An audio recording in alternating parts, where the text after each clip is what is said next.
is Eric from IONCINEMA.com at the 2024 American Film Festival in Wroclaw, the U.S. in Progress section.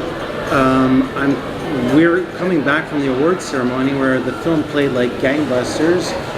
Technically, it won 4 post-production awards. So as the producer on this project, and knowing that the finish line is within sight, how meaningful are those prizes, and did they sort of like Tinder match or Grindr match with the actual needs of the film that you feel you needed the most?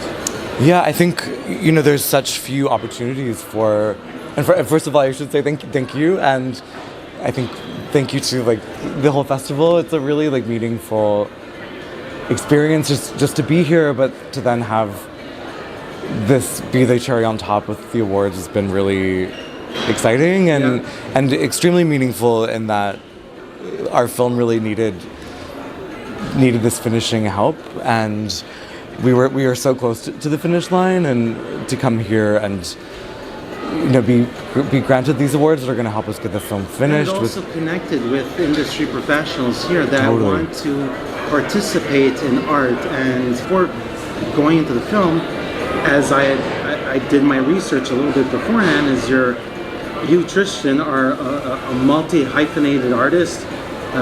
You're championing some vital critical work. I'm thinking of Tendenberry last year, which is one of my favorites from Sundance. Oh, thank you. It was made for a dime and a nickel and pennies. It's true, yeah. It was made with a heartbeat.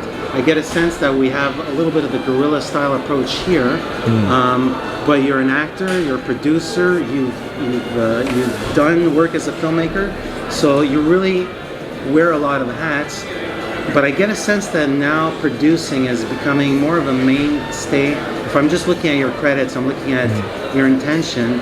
And with a film like this could travel especially well. So just talk to me about where you're coming from, but also where you're going towards in the near future, and specifically with this film.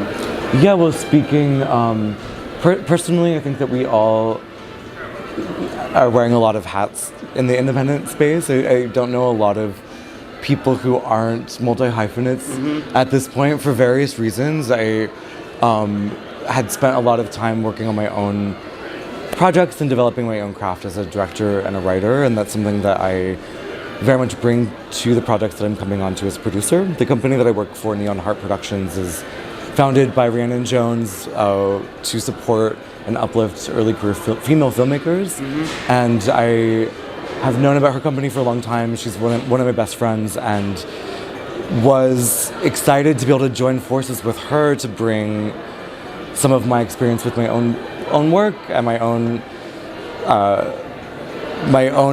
just learning how to make a film at any scale. I think teaches someone really well how to be a producer. I think most people who are directors in the independent space on any scale have to have some producer chops at some point.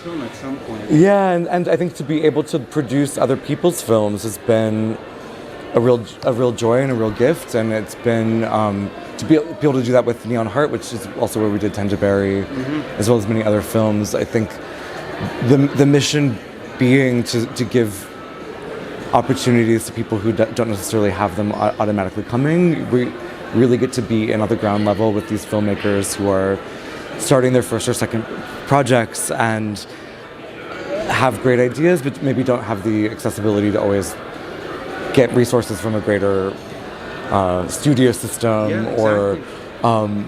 and there's not a lot of support for independent film at the moment. So it's deeply rewarding, but I think it's also really important to uplift these other filmmakers. I feel really lucky that I'm at a company that has the ability to come in early and finance, but I think that every filmmaker who is creating their own work also has the ability to reach their hand back or sideways or forward to other filmmakers, because we all have resources that we can share to help other people's creative process. And I think it's really important to connect with other filmmakers as a filmmaker to see how you can support them in their journey. I think for me, directing is one of my big loves, but I also there's a lot of films that I want to be a part of that I really want to see get made that I don't want to direct, and that I really want to get to see the directors who are made for those films or the directors who've written their stories. I want to get to see them on screen. I think it's important. And specifically for this project, I imagine there's a lot of reasons for you to have climbed on board to join forces. But what is one kernel of an aspect that I might have seen in the first 20 minutes or not that really spoke to you? I think that what is in those first 20 minutes, I think what is on screen right now and what was shared with the U.S. in Progress Committee, we saw that at such an early nugget in Katarina's vision, from her script to her deck to having a conversation with her. All of those elements were so clear to us in what she was presenting, and we knew that there was this potential there. And I should say that I am a producer on the film. There's 5 of us in total. It really does take a village to bring the film together, and but like I was saying, I think that what was felt on the screen that everyone got to see here was so clear in her vision from the jump that we all saw in the first materials that she presented to us, and so it was a very easy choice to become involved, and we became involved at a fairly early stage. We were able to work with her on the script a bit and develop, bringing other producers on, bringing on the rest of the team, and I think that what we saw in those initial materials have been far surpassed. I think Katarina is just an extraordinary talent, both in front of and behind the camera, and it's just been such a joy to get to see that come to life. Because it's worth mentioning here, for the people that haven't seen the film or will see the film in the future, is that the director here is also the lead actress, the protagonist, which could be a daunting challenge, being behind and in front of the camera, and it needs a true support structure. And so kudos to you for being able to help her navigate what was probably a stressful 23 days if you had that. Yeah, and I think there's so much credit to her there. I think regardless of being the actor in the film, I think a lot of first-time filmmakers struggle with this. I think that having a vision is extremely important, but there's such a delicate art in learning how to bring the right team together and learning when to listen to that team, when to take their advice, and also when to push back on things that you don't agree with, or take the experience of the collaborators that you've brought to your team, take your advice from your DP and your production designer and your AD and all of the producers that are on board, all of your actors. It's really important to learn how to listen to them and learn how to help those people that maybe have done more films, take that experience when you get it. That's why you surround yourself by a team with experience. But you also have to believe in your voice and your vision so strongly to know when that advice is sometimes either wrong or not quite achieving what you needed to achieve. And I think that it's something with Katarina I was really impressed by throughout, that she's such an active participant in her team, and she's such a collaborator in that way, and she's very much the vision and force behind the project, and I think was really was always ready to ask the question when she needed to ask the question. She wasn't afraid to ask for help in an area where she needed, and I think that with early career directors, I think sometimes that can feel scary and vulnerable to do, and it can make it can almost, I think people think it can come across as that they don't know what they're doing or that they don't have a vision, but there's a real balance to be had there at using your team and working with them for their advice, and still forcing ahead with your initial intent. Well said, well put. I want to say that it's a film that, you have the online aspect, you have the real life aspect. She's navigating a world almost in 2 parallel lanes in a way. I wrote down that there's fractures, there's cracks in the systems, there's this transactional aspect to all her relationships. I don't want to give away, there's a specific plot line I think that will morph into something much more complex and interesting, but How daunting of a challenge?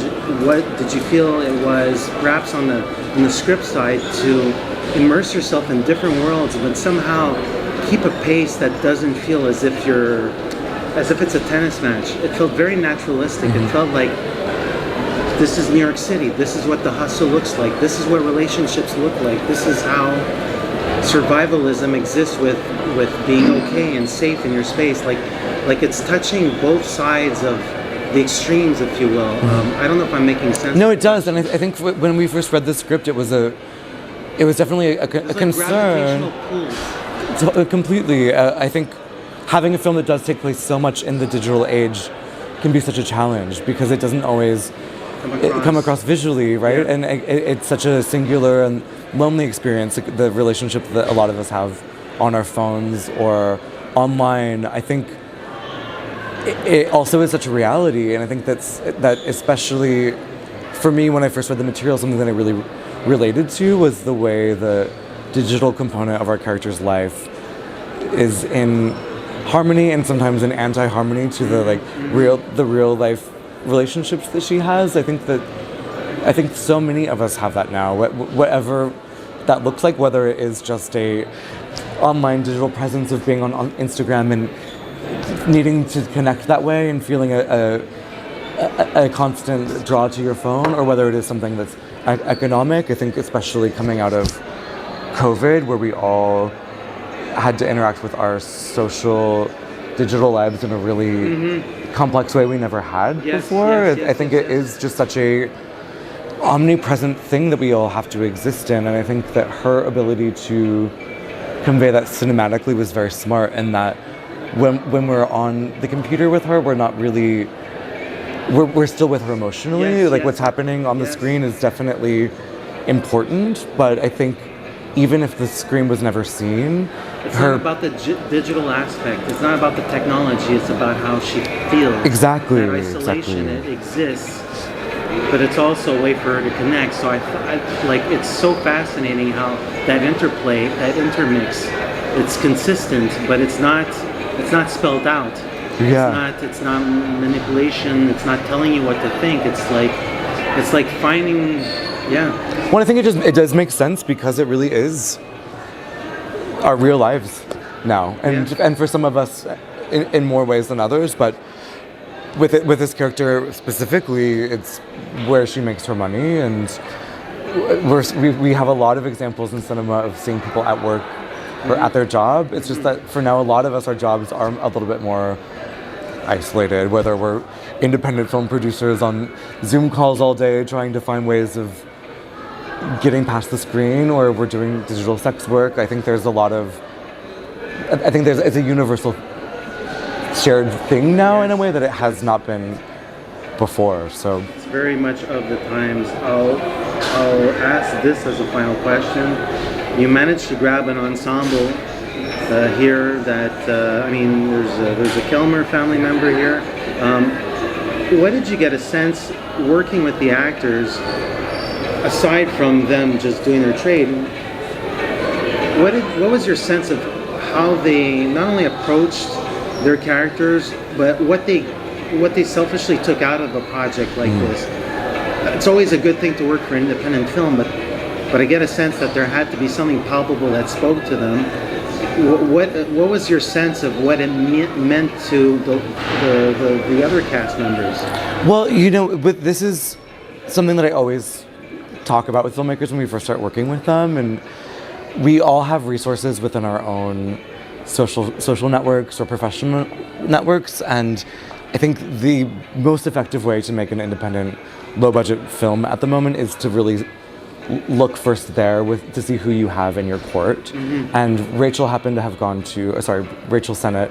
happened to have gone to acting school with Katerina, and so she was an early onboard producer of the film. We had done Shiva Baby with her at our company, and so that also just felt like a really organic fit. And so when she brought it to us, and another producer, Roger, had brought it to us, it made sense in terms of cast.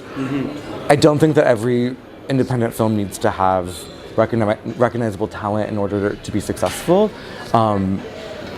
It just so happened in this film that having Rachel board brought access to other actors that wanted to work with her, wanted to be a part of another project, and of course, they really connected with the material. I think having Rachel's seal of approval was really pivotal in getting their agents to read, getting the actors to engage. But we're in this, and I'm going to speak very frankly at the moment, we're in this really complicated time, I think, financially and creatively in the independent film marketplace. And I think most actors want to work on projects that are artistic and creatively fulfilling and gratifying. And oftentimes, it doesn't financially support no one's getting the biggest paycheck to work on an independent film, and so often the agency world, it's hard to find places that will cooperate in that way, where they will bring actors onto independent projects. You sometimes have to find workarounds. When you can find those workarounds, and there's a lot of really great teams that support really great actors that will come on board to an independent project and support it, but it definitely has. There's not the ease that it would have if we were a Netflix show or a Marvel movie. So I think the thing to remember though is actors do want to be involved in these things, and I think that actors, once they get material that they relate and they respond to, they show up in such a powerful and special way. And I think we have incredible performances for that reason, because the actors, and when actors do work on a film that they're not making a huge bit of money on, they're really excited to be there, and they're doing it because they really respond to the project, they really respond to the artist behind the project, and I think, in my experience, I've seen actors bring some of their best work to those projects because they're really there because they want to be there. And I have to say that the experience with the actors on this film were universally positive. Like everybody was invested in the roles and invested in the story they were telling. Eric from IONCINEMA.com. If you want to support us, subscribe below. For more reviews, interviews, film festival coverage from Sundance, Cannes, Toronto, you want to check out these guys on this side.